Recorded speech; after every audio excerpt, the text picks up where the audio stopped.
Good evening, everyone, and welcome to our latest webinar. Tonight's topic is Empower and Engage Your Students. In actuality, that means that we're going to talk to you tonight about how your students can use the Snowflake lesson activities to produce their own lesson activities that might show you mastery of content. So at this point, I would like to welcome Danielle to the stage, and she'll be going over Empower and Engage Your Students. Welcome, Danielle. Hey everyone. Thank you again for attending. As Jack was saying, we are going to be talking today about how you can use the Snowflake templates on Snow.Live to have your students create their own lesson activities. This is stuff that I did with my students when I taught my 6th graders. And I was really happy and really pleased with the results of it. The students actually, it was totally on a whim. So I, on the fly, threw together this idea of let's create our own Snowflake activities, and we can use those to review what we had been covering in our, I believe, was our Ancient Egypt unit. So it was one of those really great moments of just like trying to be flexible and go with the flow and make something work. And it ended up being such a success that I carried it through to a lot of the review that my 6th graders were doing, where we very regularly began creating our own lesson activity templates. All of my kiddos had an account from us using Snow.Live, so it was easy for them to figure out how to do that. So I'm going to share with you, first I'll share with you a couple pictures of my kids in action doing that, and then we'll talk a little bit more about how giving students that choice and the voice of creating their own lesson activities gives them that sense of empowerment and ownership over their learning. So I'm going to start with sharing my screen. And I just want to share with you, I just grabbed some pictures real quick from my last year's group of students. So we had, on our snow day, we had one class period where I saw all of my 6th grade students for the full class period, and then the other 2 sections I didn't see them at all. So I didn't want to go further in my curriculum. I wanted to use it as a chance to do some reteaching, and this was just a really great tool to do. So my students actually created those 2 lesson activities that are on my Clear Touch board. And I split the board into zones and let the students come up, and they were able to play the lesson activities that they had made. So it was really, really fun, just a cool way to get them engaged again. And we can see they had the backgrounds that were relevant to what we had been learning. And then we actually did another unit where my 6th grade students collaborated with the second grade team of teachers and went into the classroom to do Christmas-themed lesson activities. So they did some fun Christmas spelling words, and they also were responsible for creating a math activity using the math skills that the 6th graders were working on. I think I have one of the teachers in the webinar with us today, and it was probably one of my favorite things that we did all year, because the 6th graders really enjoyed being those big kids to come into the 2nd grade classroom and have a chance to work as the teacher, teaching students vocabulary words and math skills. So, and the kiddos loved it. It was a super fun way to learn something new. So that was just a quick little overview of what I did with my students. And I'm going to share with you some more of how that can be done. So let me go ahead and close that screen and take you to my Snowflake account. So I have created my own student version for Snowflake. Just to give you an idea, I use this a lot for demos, so I could see from a student perspective what things look like. And if I go, and you can see I have the similar dashboard to the teacher as far as what I can access from the lesson community, the Explore page. My Create is the same, so I have access to all 16 of those templates. And then I have my lesson activities, my assignments. And we can spend time, if you haven't set up your own Snow.Live class, we can spend time talking about how that is done today too. So this is just, again, from my student account. And since all of the templates have the ability to be edited, I went through the community and I found examples of templates that had been already made where students would just then need to plug in the information. So I have 3 different examples. One of them we'll go ahead and play. So this would be a President's Day research project. So if I read through the description, so there's my little background info on it. And this would be my instructions to the teacher. Now, as a teacher, I could then take this lesson, edit, and change the instructions for my students so that I could explain to them what I wanted the students to create. So, and once this lesson has been played from the community, students have the ability to edit all of the pieces. So just like you would as a teacher. So in this case, it would be about various presidents. They would put the information on the cards. You can see the facts that they'd have to write, pictures, and the instructions of what to do. So with my students, so this is already a pre-created template. This is something that you could either pull from the community, or you could create your own with the instructions that you want your students to complete, the task kind of that they need to fulfill. And then students would then be able to edit that. So if you had created your own, let's say that I made this template and I wanted my students to have access to it, I could then save it to the community and then share with my students that link. So with sharing our lessons, when I go to Save to Community, that's the option I have. I can share it with the Snowflake community as a teacher and then just share the link with my students. So then my students, now that they have access to it and can edit, they could change all of the information. So if they were doing my president's background, name, they could write the president's name. Let's say that this is for John F. Kennedy. They could then write their birthplace, filling in all of the information, what range did they serve, writing facts about their president, changing backgrounds, changing pictures. And this would be really great too, where they could actually delete the box and then search. So I'm looking for a picture of my president, so I could do an image search for JFK. Since it's always going to pull in the text of whatever the box had said. So I need to just delete that first. And there we go. My students can pick an image that they like. There we go. And then now that image is going to be my background. So when we get to that round for picture, we can see once the text is removed, that picture would then be available. And then my students could save this privately. And by saving it privately, which we default to in the Snowflake community, they would still have access to a link. So they could share that link with you, or you could choose to download. So when I did this activity with my 6th graders, we had downloaded their lessons so that we could play them on our big board once we were back, or once we were obviously in school. And to do that, it was pretty simple. Let me go back to my lesson activities. And when I say download, I mean, I had their Chromebooks, I had them select download, and then we saved it to a shared Google folder, and then I just uploaded onto my interactive panel from that folder. So then we had access to all of those lessons on our panel. So that was one option to do. So these are just some pretty simple backgrounds. Again, this was another example. I find that with having students create their own, it gives them that ownership over their education, but it also is giving them a lot of those really good 6C skills.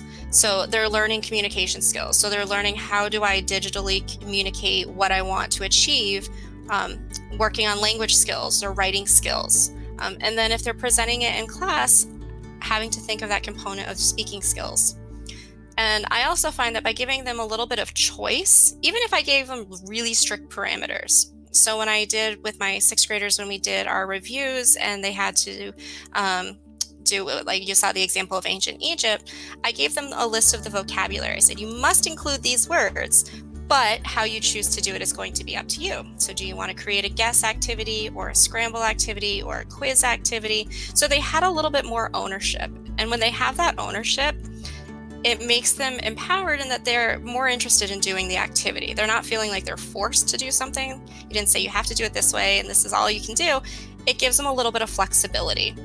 And it allows to have those students who have different learning styles and different learning needs. It's something that they have the ability to access because now they have a variety of different tools to help them achieve that.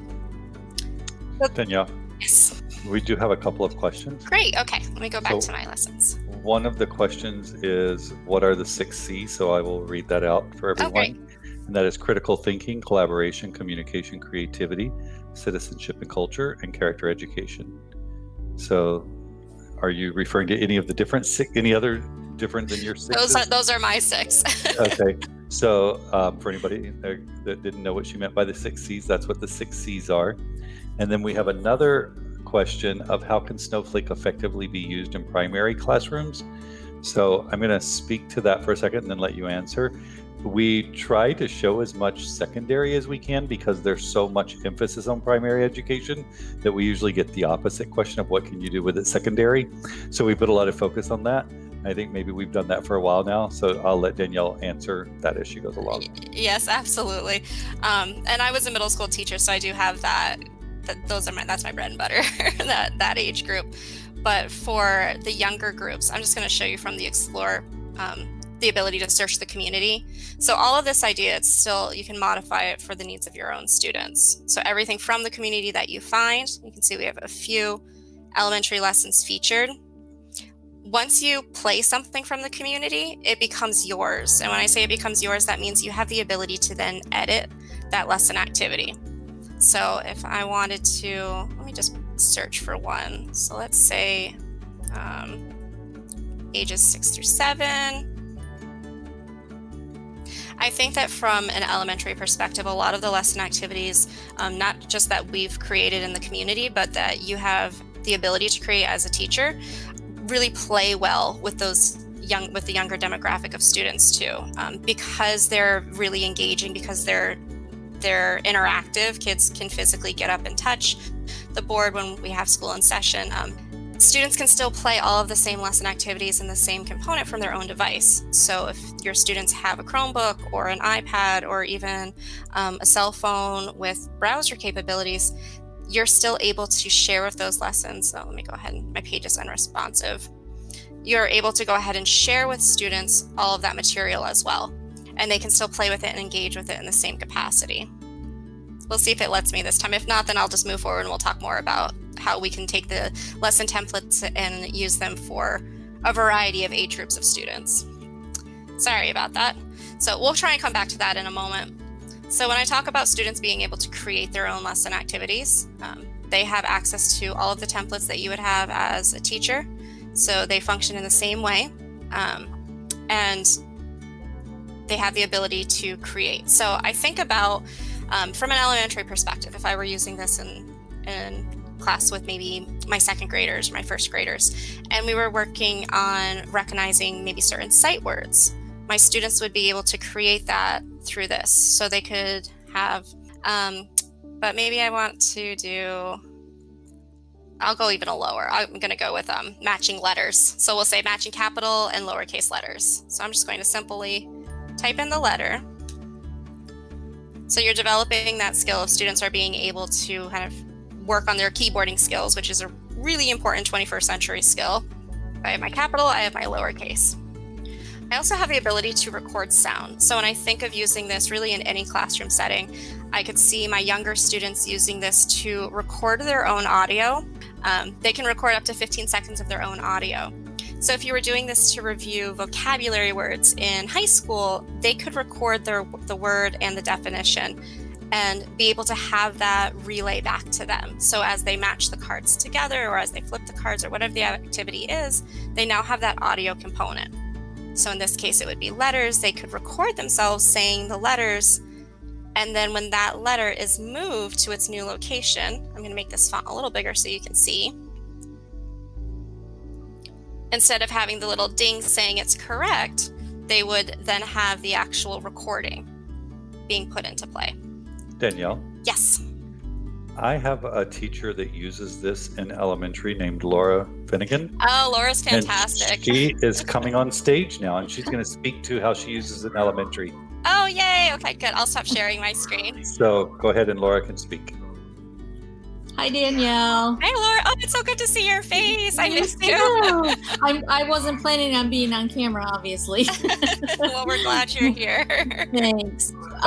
Since we had the question of how to use it in elementary, and she's elementary, she said she'd be happy to share. So Awesome. go for it. Thank you. Yes, I mostly use it. I push them out to my kids for like instead of seat work, they do it on their Chromebook. I put in the vocabulary words for the week, the spelling words, the high frequency words. And then we also do it on the interactive panel sometimes during ELA lessons or math lessons or whatever we're doing, whatever I've made. I haven't had the kids make any yet, but I think it's a great idea, especially now that we're looking for different ways to have them show their learning. And now that they've played so many, they possibly could go in and just edit the activities that I send them and put in their own kinds of sight words or whatever they want to do. But that's usually what I do is I send it out to their Chromebooks every week.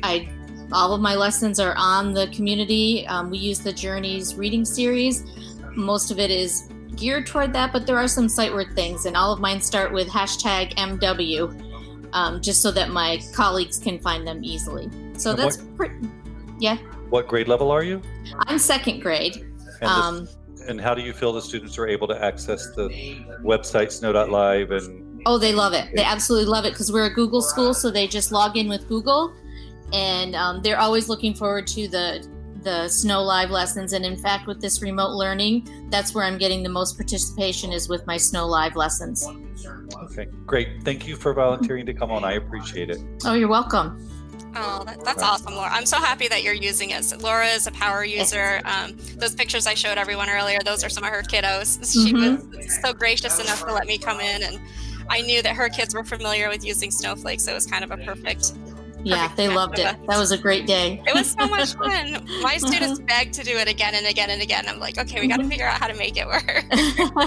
They had a yeah, it was blast. fun. Thank you very much, Laura. Thanks, Laura. You're Mike, welcome. if you don't mind for 1 second, Yes. as we're looking at virtual learning and distance learning, and today I had a little bit of discussion with some colleagues about the concept of distance learning is often that we send packets of information out to people and ask them to send it back. And with virtual learning, maybe there's more engagement and collaboration and real-time learning going on. I think when we're looking at trying to make as much of that as we can to where it's more of a replacement of what we're used to, it's good to look at using Snow.live for that. In addition, if you start looking at universal design for learning concepts and allowing students to use multiple means of representation and engagement, it really ties into allowing a universal access to education for everyone. So feel free to ask any more questions, and Danielle, take it away again. Thank you, Laura. Thank you.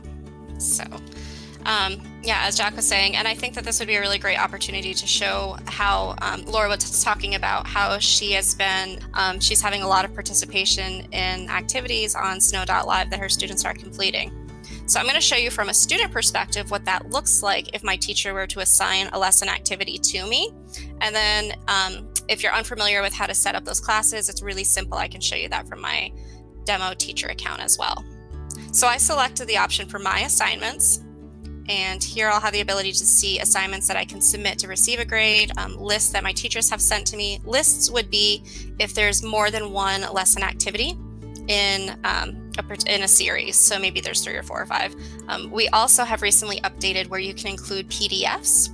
So I can include a PDF to my students of instructions or tasks or what I'm wanting them to work on while they're doing those lesson activities.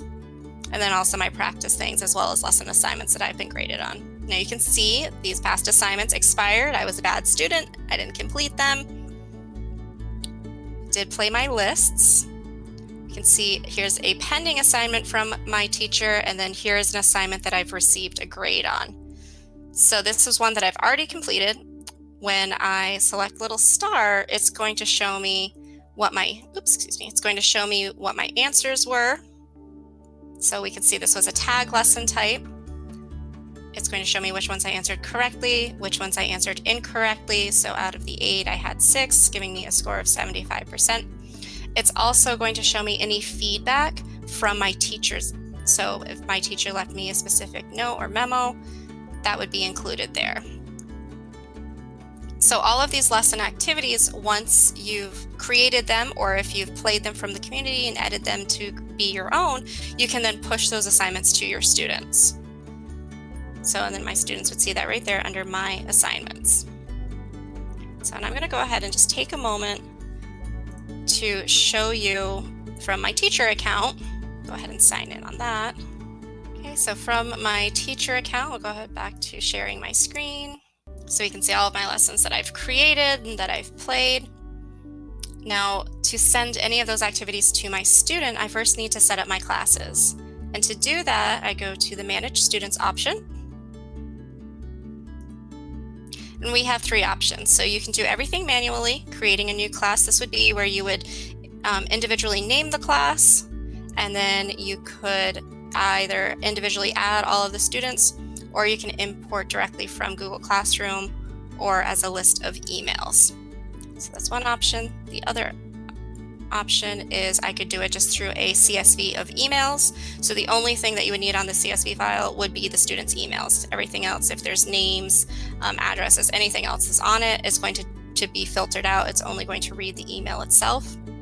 Or you can import from Google Classroom, so which I found to be the easiest. I worked at a Google school, so it would generate for me my entire list of Google Classroom classes. I only have the one. I could then select from that my students, and now my class has been added in. So I have my Snowflake demo class, which I've already built in, and I have my students. One of the new features we also have is the ability to send messages to your students. So if I wanted to send a message to everyone, or if I wanted to send a message to a specific student, maybe reminding them, please check email, that message can then be sent to my student.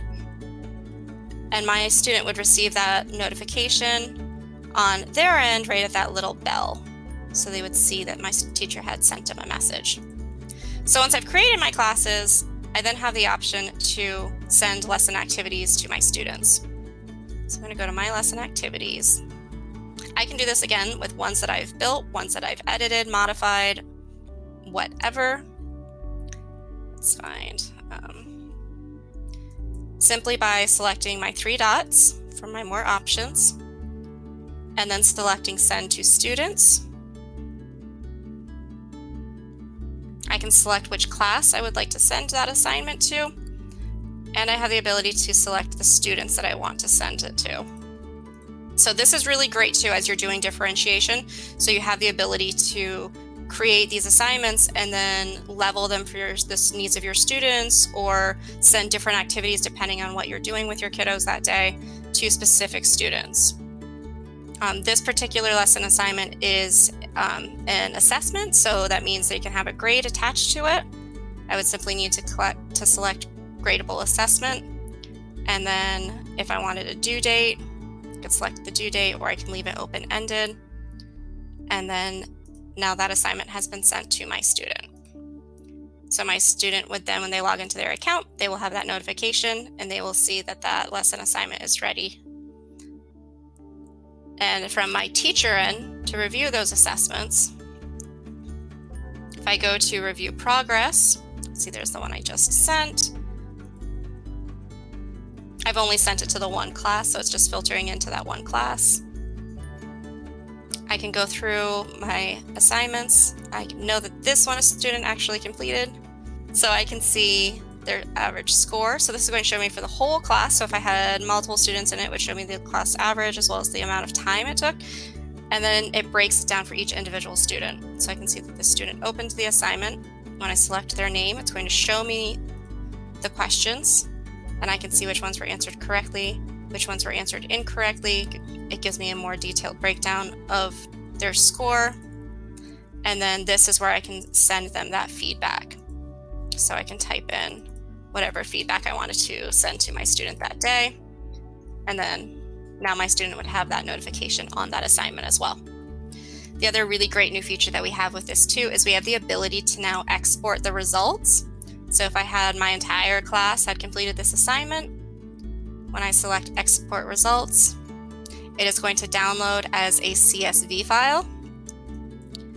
And when I open that, which I'm not sure if you'll be able to see that as well because it's opening onto my desktop, it's going to show me my student email, and it's going to show me their grade, the number of correct answers, total questions, the status, whether or not I returned it back to them, and any comments that I made as well. So that's a really great new feature that we have with this. Makes it a little bit easier for data input. I know we had teachers asking before, how do I share those results? This is now the great feature to do that. So I think as far as students being able to create anything, like they can take anything from the community and edit that assignment and make it their own. They also have the ability from the create portion, just like you would as a teacher, to access all of those templates and edit and change them. So I think this is a really great tool for having students really demonstrate what they know and what they understand as far as the content and the skills that you've taught them. It also provides them with a little bit more critical thinking, and that they have to start thinking too. I always call it thinking like a teacher. So they have to think about their own learning style and their own learning needs, and what's the best method for them. How do they learn best? Do they learn best by flashcards? In this case, this would be a really great template to use. Or do they want to have something that has definitive answers? So maybe like a match activity would be fantastic for those students, where they can match up words or problems or questions together. If you're doing vocabulary and spelling, Guess is a great activity that students can use to create their own lesson activities and model those vocabulary skills and those spelling skills of new words. Danielle? Yes. Can you explain how you have students share out their games to play with the rest of their peers? Sure. So right now what I have, let me go back to my student account.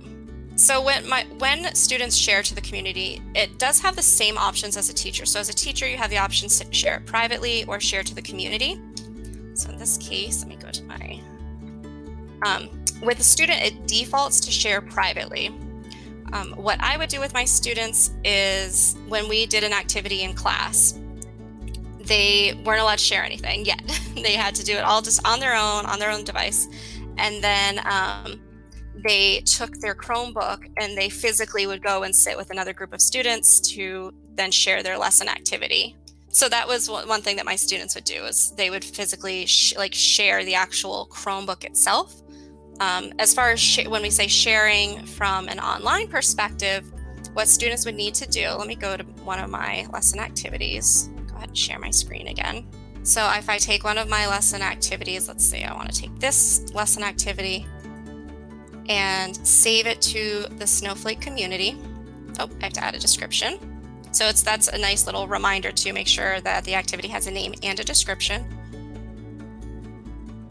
So it's a nice little check for the students to make sure that they have everything they need. So this will be my match the others.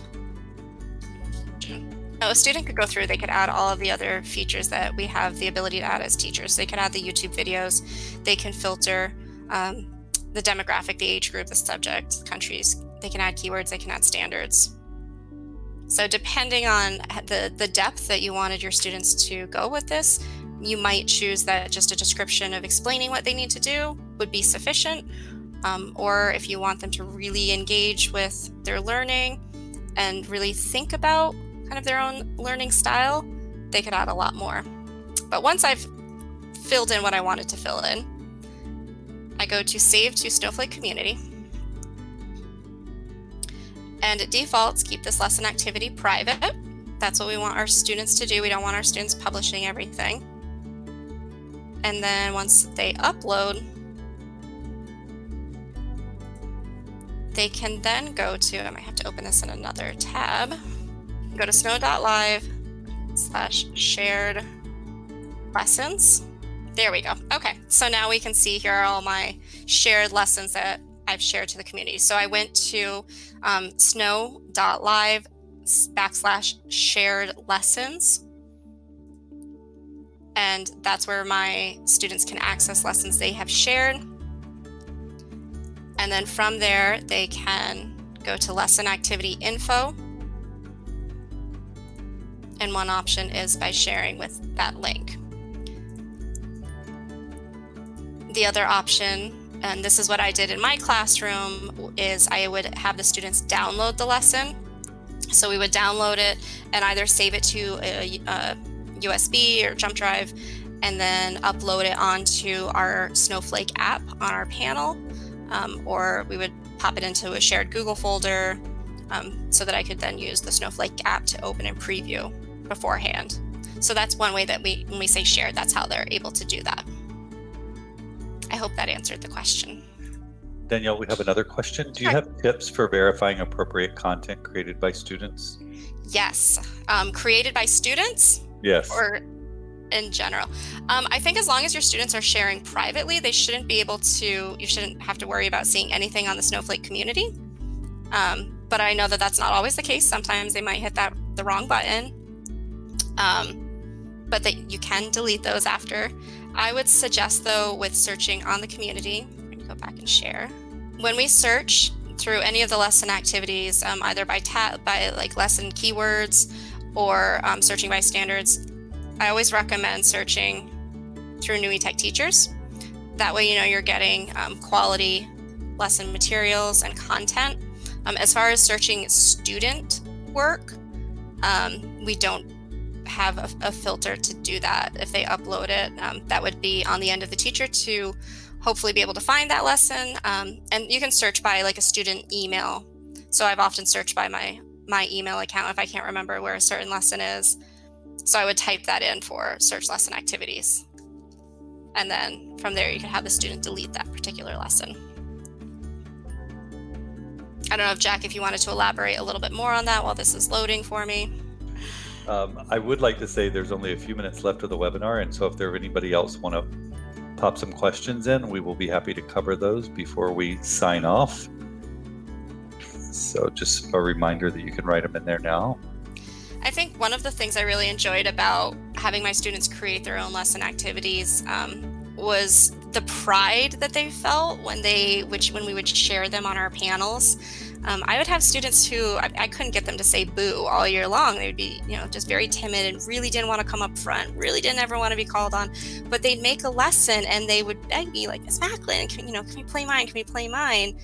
And then just to see them feel like just really good about themselves, that they had made something and that their classmates were enjoying it and that they were learning from it too. It wasn't just, a fluffy, like, let's fill the time. It was something that was really reinforcing what we had been covering in class. We have a question from Laura. She says, is there any way to put students in a group like you can teachers? Jack, do you want to elaborate on that a little bit more? Or I think from a student account, I don't think we really have that feature available. You can group your students in your classroom, correct, for differentiation? In like a Google Classroom. I can sign on to my stuff and try to show something, but if you want to go ahead and talk about something else, I'm going to have to sign in. Okay? All right, so we'll get to that question in just a moment. I did mention with messaging students, they would receive that notification. So we can see now I have a little yellow dot next to my student account. It says, oh, there's a message from your NUITEQ Snowflake teacher. If I go to select my notifications, I can see that my teacher had sent me a whole bunch of messages testing it. So I can see that my teacher had sent me a message. Danielle, Sure. If you go into Manage Students under your class, you can import from Google Classroom, have a list of emails, and build groups of students there. Yes, that would be one way to do that. So if I go back to, let me sign out and go back to my teacher account. So as Jack was saying, if you go to your Manage Students under your classes, so you could create a class. Let's say that I want this to be, my Bell one. From here, I could select the individual students that I wanted from that class. So I could add in my students just by their name. So say I have Jack in this class. If Jack did not have an email, I have that option. So if it's for, I know a lot of our primary students don't have access to outside email. So there's one way I could do it. I could add him then into my class. I get his username and password. So he would use these credentials to then log in. And then I can add another student. So maybe I have Danielle in the class. I'm doing it by email. If I had a list of the emails, this would certainly be the easiest one. If you just pulled from your list of student emails, and then there you go. that student in. So now that student's going to receive an email that I've been added into that particular class. So managing students, as you could do it as a class, and that way you have the ability to share individual assignments with those particular students as one way of grouping. Can you also go over to groups for me for 1 second? Sure. And you can give it any name you like. Okay, so let's call this Student group chat server. Okay. And then go ahead and create it. Now edit. You can add anybody in there with an email. Yep. And that you could add students into a group that way also. So then again, I would have Jack. Oh, I have to do them separately. So as members of that group, that means they would then be able to view those lesson activities. If I had them as admins, they could then upload lesson activities. From a student perspective, once a student has been added into that group, they don't have the same drop-down menu as the teacher. They would just go to snow.live/groups. So it would be kind of the back way of going into it. And then they could access the lesson activities in that group as well. I hope that answered the question. Thank you very much. Yep. Okay. Are there any other questions from anyone about anything at all? It doesn't have to be about this evening's topic. It could be about anything, using snow.live that we might be able to help you with. And while we're taking a break to see if you do, and let Diana move forward. You're welcome, Laura. Let Danielle move forward. I do want to remind you again that starting on Monday at 11:30 a.m. Eastern Time, 8:30 Pacific Time in the morning, we will be having a drop-in where you could just ask any questions you want to ask about the platform. If you're something you're doing that is a problem for you, jot it down and drop into that meeting. We'll be happy to answer any questions you have. Danielle, do you have anything else that you need to share? I don't think so. I appreciate again everyone being able to join us. Thank you everyone for joining, and we look forward to seeing everyone either Monday or next Wednesday again. Thank you and have a wonderful rest of your week. Thank you, Danielle. Thank you. Bye, everyone.